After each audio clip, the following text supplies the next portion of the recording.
The next speaker for 2 minutes is Mr. Farage. Well, Commissioner Andor, not one in 1,000 British people would know who you are. They wouldn't be able to pick you up out of a line-out, and yet you're really rather powerful, aren't you? You're the governor. You're the man that decides who can come to Britain, who can claim benefits, and you've got more power than a British government minister.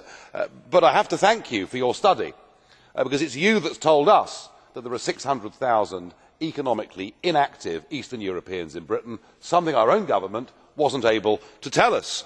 And I suppose I have to admire your commitment to your job. After all, you're going to take the UK government to court to make sure that we don't treat Eastern Europeans any differently to our own people. So it's certain that you mean business. And I know this is a very complex area, but let's just look at one in-work social benefit, shall we? Child benefit. Do you know, from Eastern Europe at the moment, we are now paying out child benefit for 50,000 children that don't even live in the United Kingdom.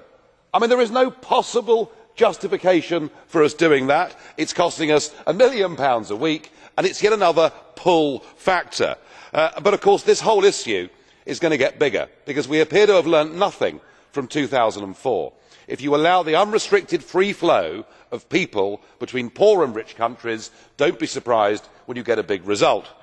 We had a government prediction of 13,000 people a year. It was something like 400,000 a year for the first 2 years. So we open the doors next year to Romania and Bulgaria. It means more oversupply in the unskilled labour market, more burden on the National Health Service and our schools, and yes, sadly, it's going to mean more crime too.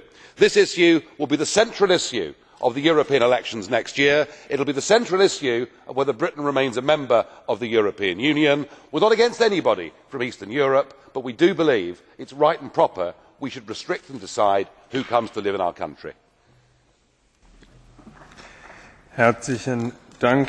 Thank you.